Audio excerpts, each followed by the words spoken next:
Saludos televidentes de TV UJAT. Está sintonizando El Color de la Literatura, programa donde las ideas surgen y explotan. En la memoria de los pueblos se avecina un hombre en busca de su padre. Siente los golpes de la oscuridad y el silencio. Su soledad dibuja las pequeñas migajas del dolor que comen sus huesos con una introvertida oleada de caminos y desiertos fantasmas en busca de su paz, donde los dientes del diablo y el calor del infierno aumentan en llamas y pesadillas dantescas. Los paisajes sueñan con la muerte, mientras que el ilustre Juan Preciado derrama la sangre heredada por su padre Pedro Páramo. Las nubes deforman las raíces del crepúsculo y el sol aniquila las conciencias del que las lleva dentro de su piel. ¿Quién podrá aniquilar el recuerdo de los vivos? ¿Un letrado? ¿Un poeta? ¿Un novelista tal vez? En este capítulo presentamos a uno de los grandes escritores de lengua hispana del siglo XX. Un escritor mexicano considerado por García Márquez y Borges como un maestro de la literatura universal. Un escritor llamado Juan Rulfo.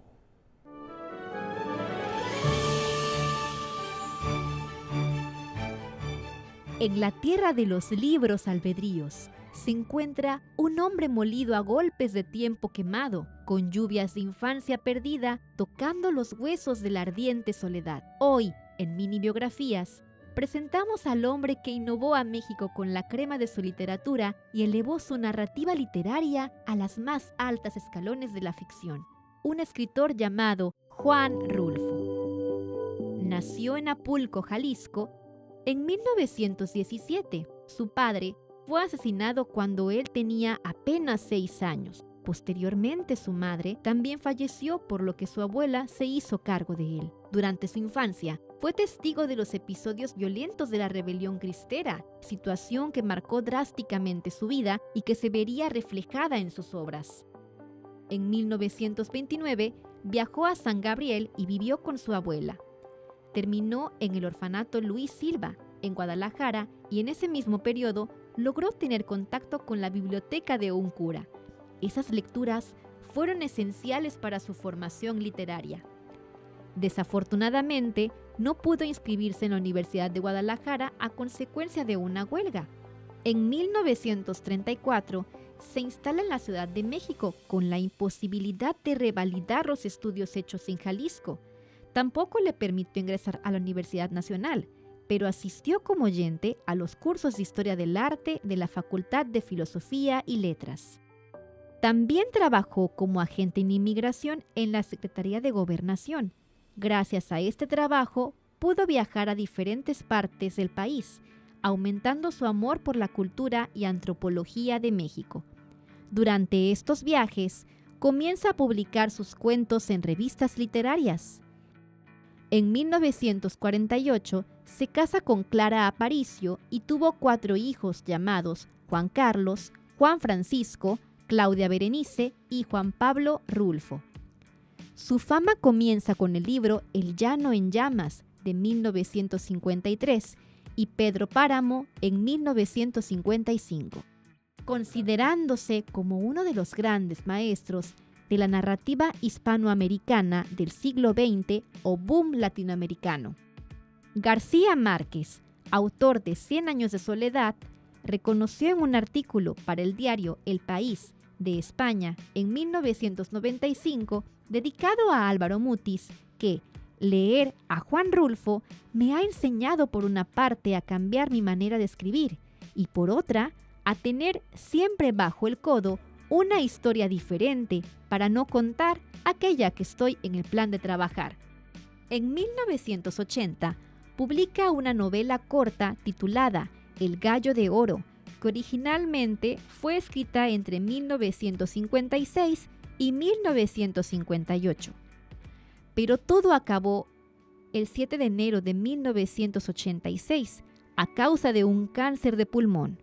Su fallecimiento conmocionó a la comunidad cultural de México. Juan Rulfo fue uno de los grandes escritores latinoamericanos del siglo XX.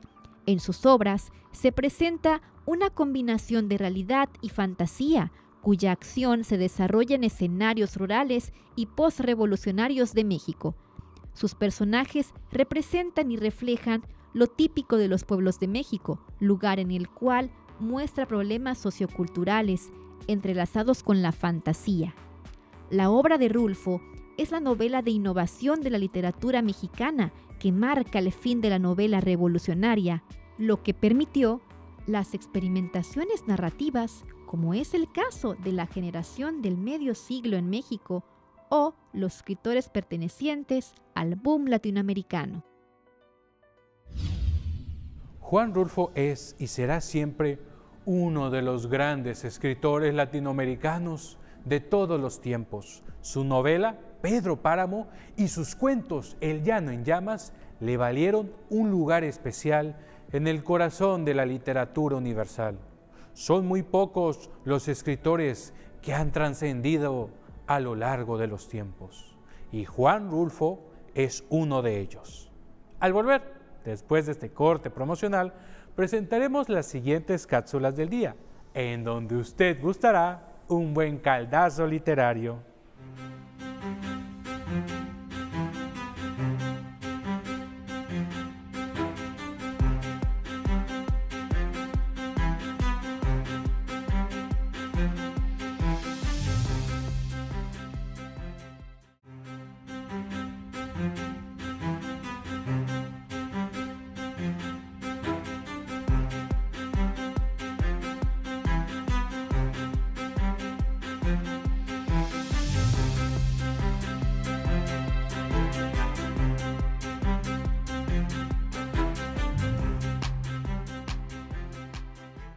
Estamos de regreso. Natalia Ceballos presenta Historias y Raíces Profundas en el Corazón de México.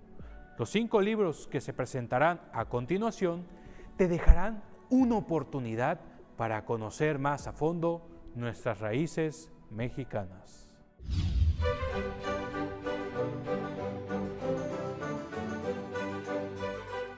La conquista española es una de las historias más emocionantes y controversiales de la historia universal, descubriendo en sus entrañas históricas una cultura que hasta el día de hoy deja mucho que pensar en la filosofía de las mujeres y hombres que no temen descubrir sus raíces.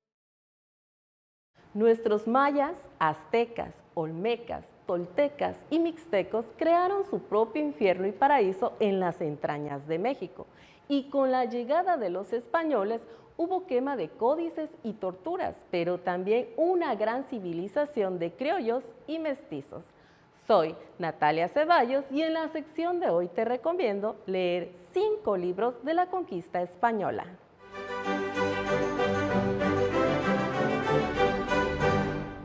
En este puesto tenemos cartas de relación de Hernán Cortés. Son una serie de 5 cartas enviadas entre 1519 y 1526 por el propio Cortés al rey Carlos I de España. Dentro de este libro encontrarás cartas describiendo la expedición del conquistador Francisco Hernández de Córdoba y la expedición de Juan de Grijalva, pasando por el arresto de Moctezuma, la matanza del Templo Mayor, la conquista de Tenochtitlán y entre otras más, que demuestra por qué este libro vale la pena leer. Cada carta aporta un nivel único de información desde la perspectiva de Cortés. En el puesto número 4 tenemos Visión de los Vencidos, que recopila testimonios indígenas sobre la conquista de México, presentando la perspectiva de los pueblos mexica y otros grupos indígenas ante la llegada de los españoles y la caída de Tenochtitlán. Dentro de sus capítulos destacan la historia del Códice Florentino, historia de Tlaxcala, la llegada de los españoles a Tenochtitlan, la matanza de Cholula, el Códice Ramírez, que aborda el encuentro entre los españoles y el príncipe Itlizóchitl de Texcoco, quien finalmente se convierte al cristianismo, La Noche Triste y entre otras más historias. León Portilla organiza estos relatos para ilustrar la visión indígena, mostrando el impacto emocional y espiritual de la conquista, además de los cambios que ésta trajo consigo.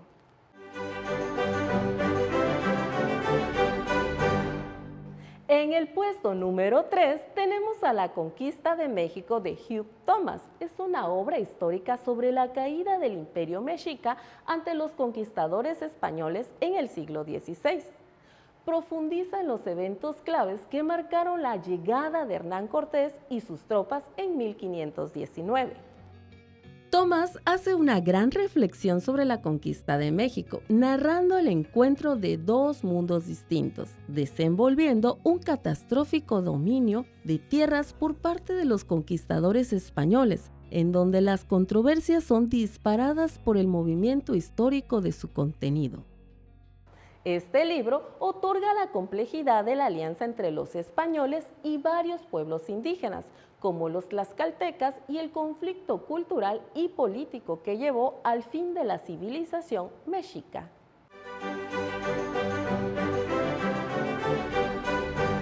En este puesto tenemos El Corazón de Piedra, que se desarrolla en la conquista del Nuevo Mundo por parte de los españoles y la cultura azteca, específicamente en la figura de Moctezuma y la relación entre él y los conquistadores.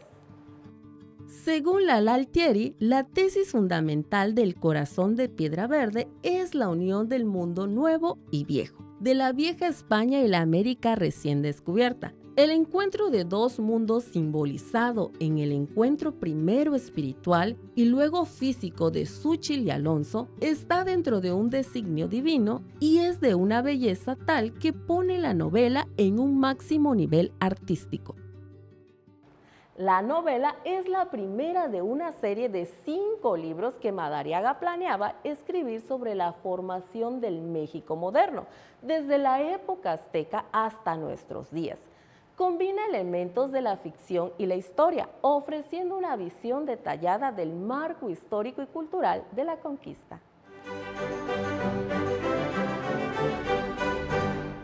Y en el puesto número 1 tenemos Historia Verdadera sobre la conquista de la Nueva España, que es una crónica de la conquista de México por parte de los españoles en el siglo XVI. Bernal Díaz del Castillo ofrece su visión personal y recrea su memoria, transformando su crónica en una obra literaria.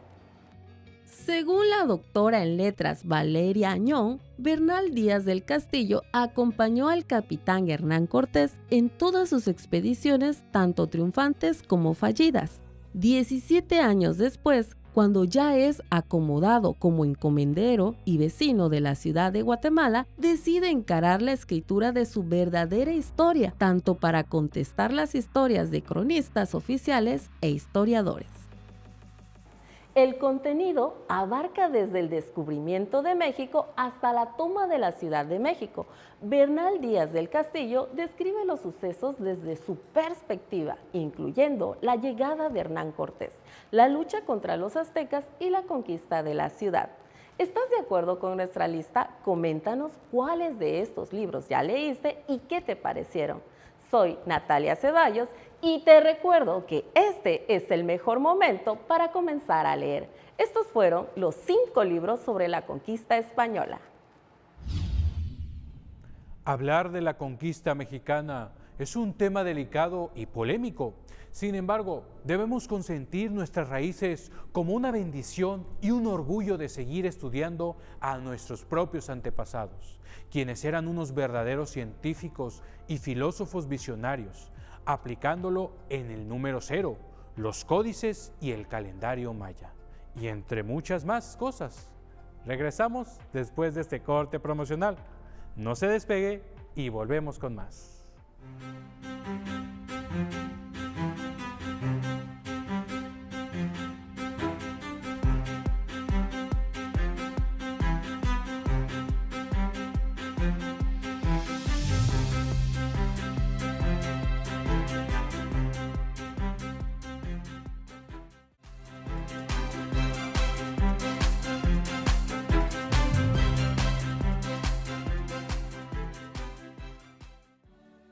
Dalia Velázquez nos presenta la historia de nuestra querida tierra llamada Tabasco, con dos personajes que trascendieron en esta historia ambientada en la época de Hernán Cortés, que nos adentrará a sus raíces y momentos definidos por la conquista española.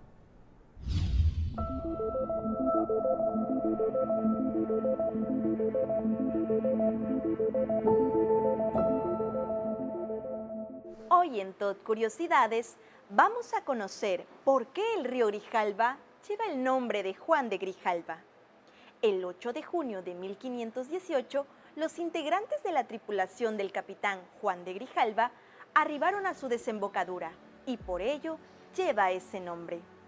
Se dice que el marinero y piloto español Antón de Alaminos fue el primer europeo en verlo, como menciona la crónica del capellán Juan Díaz, que acompañaba a Grijalva en la expedición. Cuando Juan de Grijalva llegó a la desembocadura del río que hoy lleva su nombre, comenzó a entablar un diálogo amistoso, además de halagar a los naturales con obsequios, suplicándoles que llamasen a su jefe para conocerlo. Al rato se presentó el cacique Tapscop con sus nobles, saludando al capitán español y le dijo: Tomen estos obsequios, son unas láminas de oro en forma de herradura, y estas bellas y hermosas plumas. Allá por donde se pone el sol hay un lugar llamado Culúa. Allá hay mucho más de este material dorado, capitán de Grijalva. Vengo en nombre de un gran señor llamado Carlos V. Él los quiere tener por vasallos. Le debemos fidelidad y obediencia a nuestro rey Carlos V. Él es un hombre muy bueno y nos ha enviado en son de paz. Nosotros vivimos muy felices aquí y no necesitamos de otro señor. Y si quieren conservar nuestra amistad, deben marcharse de estas tierras. Grijalva siguió explorando, esta vez en dirección contraria y adentrándose en Centroamérica, pero fue asesinado en lo que hoy es Honduras en enero de 1527. Su hijo, Rodrigo de Grijalva, fue también un conquistador que ayudó a Francisco Pizarro en la conquista de Perú en 1536. Soy Dalia Velázquez y nos vemos en otro capítulo más de Tot Curiosidades. Daniela Centella nos recomienda un libro ambientado en la antigua Grecia, con personajes históricos, donde el mito del hombre se convierte en tragedia y las conquistas en largos baños de sangre.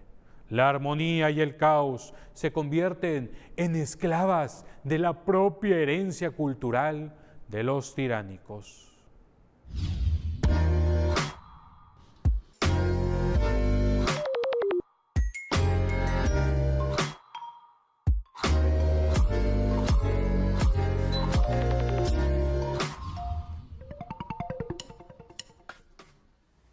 Sean bienvenidos a otro gran capítulo de recomendaciones. El deber más santo de los que sobreviven es honrar la memoria de los desaparecidos. Frase célebre del poeta y diplomático Alfonso Reyes. Hoy, en recomendaciones, presentamos Junta de Sombras.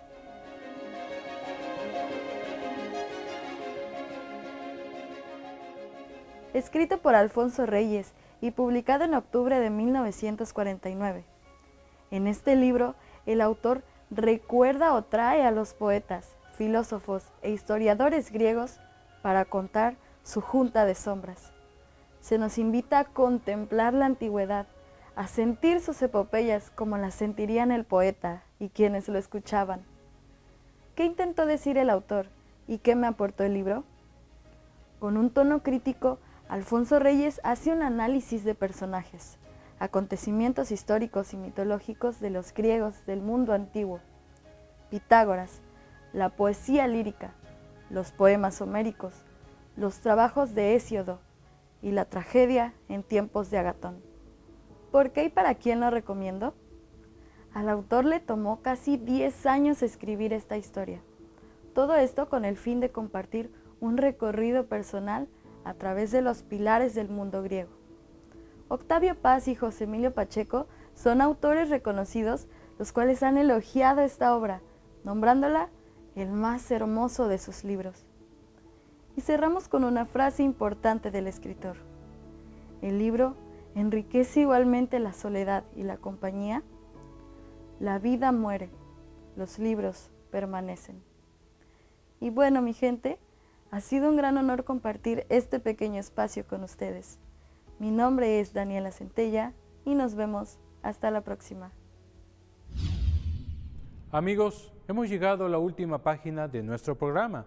Antes de finalizar, les presentaré el siguiente fragmento del poema Valgo, de Jorge Luis Borges. Eso es vivir.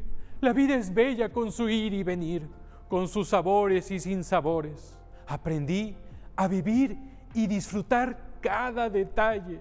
Aprendí de los errores, pero no vivo pensando en ellos, pues siempre suelen ser un recuerdo amargo que te impide seguir adelante, pues hay errores irremediables. Las heridas fuertes nunca se borran de tu corazón, pero siempre hay alguien realmente dispuesto a sanarlas con la ayuda de Dios.